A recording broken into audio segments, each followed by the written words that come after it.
Hi guys, what's up? My name is Sean Wayne and today pag-usapan nga natin itong walang humpay na pagbibintang ni Raffy Tulfo tungkol sa korupsyon sa iba't ibang ahensya.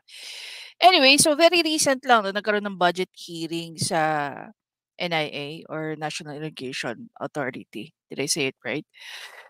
So, nakita ko nga 'to sa post mismo ng Senate of the Philippines. Ayon dito, Senator Raffy Tulfo calls on acting administrator of the National Irrigation Administration, Eduardo Guillen, to carry out his responsibility effectively by removing corrupt individuals from the agency. During the Finance Subcommittee hearing on the proposed budget of the National Irrigation Administration last Friday, Tulfo pointed out that corruption is still prevalent within the agency, noting that the suspension orders issued to some of its officials are indicative of existing irregularities. Ayon din dito, do your job well, get rid of those people engaged in corruption in your agency.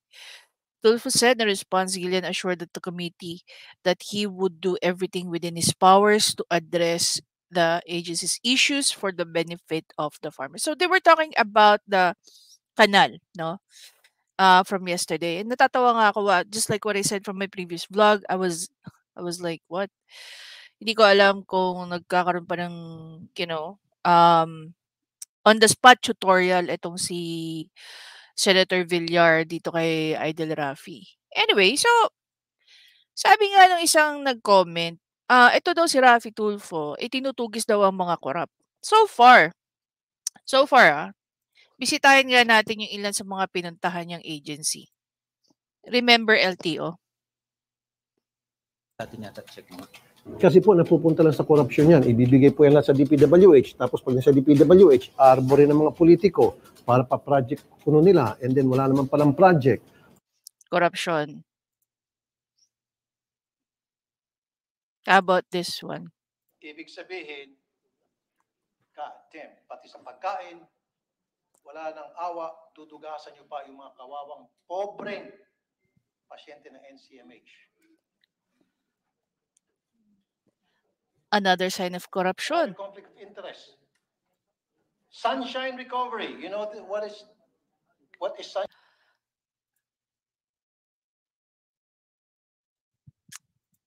Ito pa. Hindi niya po ako inintindi. Ginawa mo yung trabaho mo ng tama, hindi na sana lumala pa yung sitwasyon ni Ma'am LV.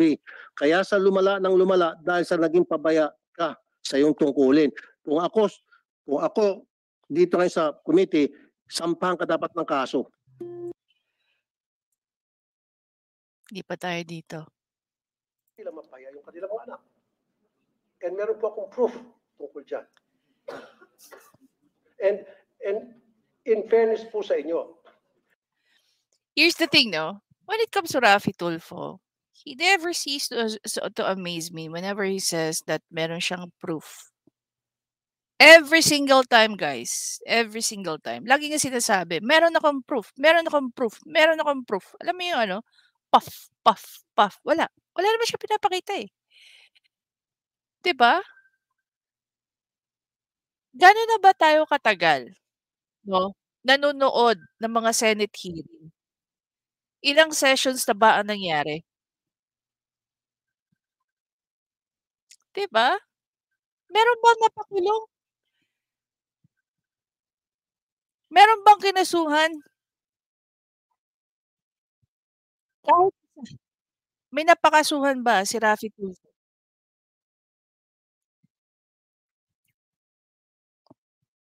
Wala. Mahilig lang siya sa ganyan. Ako mas interesado ako na yung sinasabi niyang ano, meron siyang ebidensya, sinasabi niyang may korupsyon, nasabi niya yung mga, what do you call that? Yung mga heads ng agencies, no? Lagi niyang papatunayan na merong korupsyon. Sa lahat po ng ahensya ng gobyerno, may korupsyon. Mula executive pababa sa barangay level, may korupsyon. We all know that. The question is, ang hilig mong bit-bitin yung thought na may korupsyon. We all know that. It's like what? Parte na ng kultura natin? Parte na ng politics natin? Pero mas interested ang taong bayan kung meron kang kayang pagbintangan, kailangan meron ka rin kayang ipakulong na corrupt na public official. 'Di ba? Hindi yung bibit-bitin mo sa Senate, okay? Tas wala kang kayang patunayan. Puro ka lang ganyan. And I can prove you that. I have this, I have that.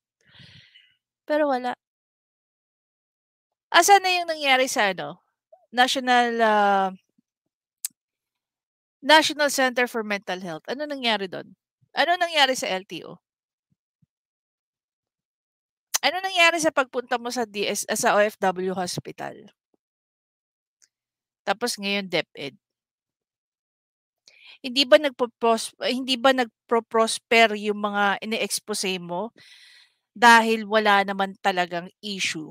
Ginagawan mo lang talaga ng issue. Kasi kung may issue, eto lang yan guys, no? Very common. Pasensya na kayo, maarte ako. Ito lang yung very common dyan guys. Pag may problema, may solusyon dapat. At pag may solusyon ka, may action ka. May nangyayari ba? Gumagawa daw siya ng bill. No, doon sa LTO. Gumagawa daw sila ng bill. Anong klaseng bill?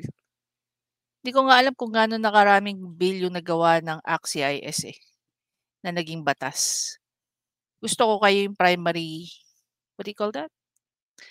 Author ng batas na yon. Natatawa ako, no? Going back doon sa bill na yun. Ngayon lang ako nakakita ng bill na naging influence nun is dahil lang sa viral video. Diba? Tulfo party list. Tapos pagdating naman dito kay Raffy Tulfo, yung issue niya, no, na nire-raise sa Senate, puro reklamo sa RTIA. Ano ba? Ito na lang tanungin ko sa inyo guys, Ano ba klaseng tao ang mga nagrereklamo kay RTIA?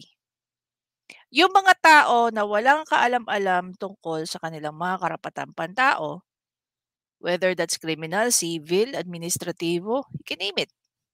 Diba?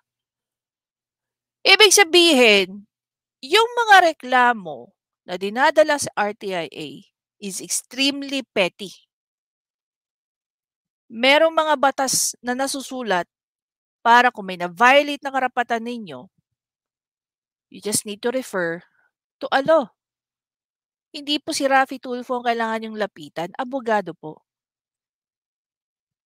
At saka hindi niyo po kailangan magbayad ng abogado para lang magtanong. Pumunta po kayo sa mga PAW. No? Mga munisipyo may mga legal personnel din po dyan. Ano ba naman yung magtanong ka lang? Alam niyo po ba ang mga law schools, pwede rin po sila magbigay ng legal advice dahil mayroong ibang mga law schools na merong law center. Punta rin po kayo ng mga IBP kung magtatanong lang din po. Hindi po si Raffy Tulfo ang sagot ninyo. Kaya ang ginagawa ni Raffy Tulfo, yung issue nyo na may mga batas naman na pwede nyong gamitin to protect you or to file a case against that person or whoever, no? Dadalhin nyo kay Raffy Tulfo para saan? Binibigyan niya ba kayo ng pribadong abogado? Hindi. I-refer niya kayo sa PAW.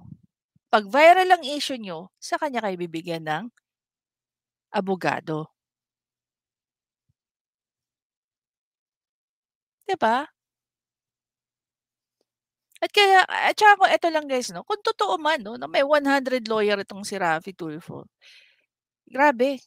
Napakagaganda sigurong bill ang ginagawa nito. Come to think of it, gumawa siya ng bill allowing women to wear jeans, pants, Like, with or without that bill, women are wearing pants. Anti-taray. Punta ka sa sa civil service. Hanapin mo lahat ng nila. Basahin mo lahat ng meron silang memorandum, policy, IR, kung ano-ano pa. It's already covered. See? Hindi ko na papangalanan. I have one comment earlier today. No? The thing is, nakakatulong daw si Raffy Tulfo. Ang point ko, sa paanong parang nakakatulong si Raffy Tulfo sa mahihirap? Kung yung tao na yon na lumapit kay Raffy Tulfo, nabigyan ni Raffy Tulfo ng 10,000, 15,000, pinatulog. Hotel, Sogo? Magkano lang ang Sogo? Baka may ex-deal pa yung mga yan. 'Di ba? Yung worth ng episode mo, kumita ng let's say 500,000 pesos. Ang ginastos lang sa'yo ni Raffy Tulfo, 50,000 pesos. So, utang na loob pa sa'yo ni Raffy Tulfo na pumunta ka sa kanya.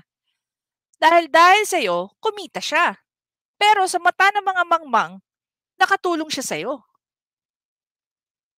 'Di ba? Sabi ko nga dun sa sinagot ko yung mga comments niya eh. Sabi ko sa kanya, hindi ko masisikmura na manggamit ako ng mga tao, makita ko silang mahirapan, masira ang kanilang mga buhay para lang ako magkaroon ng pera.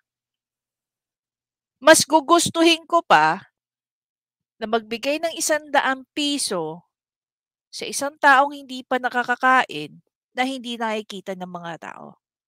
At least, that very minute, that very moment, naitawid ko ang gutom niya. Kung yun lang ang pera meron ako, kahati ng meron ako. If I have like what, 300 pesos, I'm more than willing to give my 100 so that I can feed one person that very minute. Kaysa i-video ko pa na binigyan ko ng pera, tapos maano yung mga tao, hindi. In-exploit ko lang yung tao.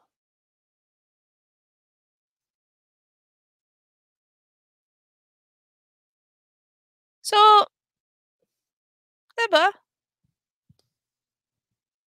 Kung sa RTIA ginagamit ni Raffy Tulfo, yung mga lumalapit sa kanya, ito, nire-raid niya yung mga government agencies. At pinaparatangan niya na may mga korupsyon. We all know that. What we want and what we need is to show us na meron kang napapakulong ng mga corrupt officials na sinasabi mo. Because it's always easy eh. It's always easy to say that this person is corrupt, this agency is full of corrupt people, and all this stuff. It's not helping eh. It's not doing any change eh. 'Di ba? Gagamitin mo tong agency na 'to, pupunta ka sa ahensya na 'yan, at pagbibintangan mo may mga tao na corrupt diyan. Identify mo, kasuhan mo, pakulong mo. 'Di ba? So feeling tuloy ng mga tao dahil nag-identify ka ng mga agencies na may corrupt na tao, nililinis mo ang gobyerno. Oh my God. Yung mga kokote ng mga viewers mo at ng mga naniniwala sa'yo, Raffy Tulfo, oh my God. Parang sinabi mo, bigyan mo ng Goya. Parang ganito lang yan eh, bigyan mo ng Goya yung tao. No, habang ikaw kumakain ka ng Hershey's. Feeling nila ang bait mo. 'Di ba? Dahil ikaw kumakain ka ng chocolate, may humingi sa'yo, tapos bibigyan mo, ang binigay mo Goya habang kinakain mo Hershey's. Ganun yan eh. So, papalakpakan yung mga tao kasi binigyan mo ng chocolate yung tao pero hindi nila na-identify anong klaseng chocolate binigay sa'yo. My point is, pinupuka mo yung bibig mo and accusing other people that they're you know, certain government employees or officials na corrupt. This time, we want them to go sa jail. We want them to be prosecuted. hindi puro bintang.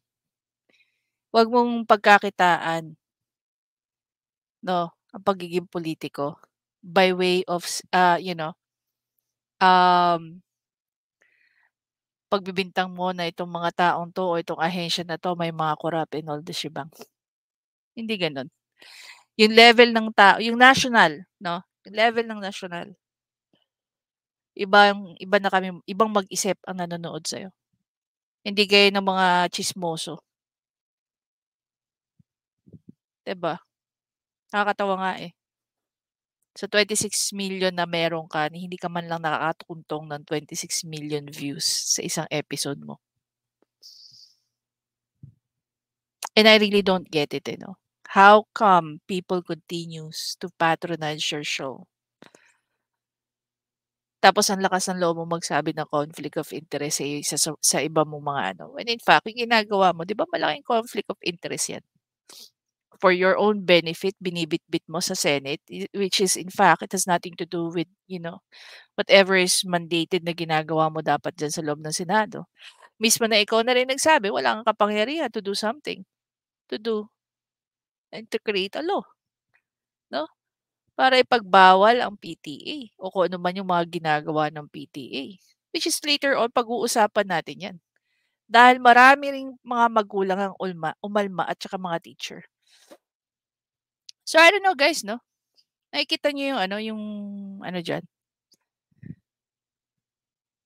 Level up na si Raffy Tulfo. Pinapalabas niya na siya yung lumilinis ng mga korapsyon. Pero wala siyang napakakasuhan, wala siyang napapatunayan na yung mga kino-call out niya ay mga korap na tao. Meron na ba? Kung meron, let me know. So far, wala pa akong alam. Wala pa akong naririnig. Anyway guys, again, maraming salamat sa panonood. Please don't forget to subscribe, like, and comment. Enjoy niyo po ang inyong weekend. No? Sunday is my only rest day. And still, I have tons of things to do. Have a great evening, guys. Bye!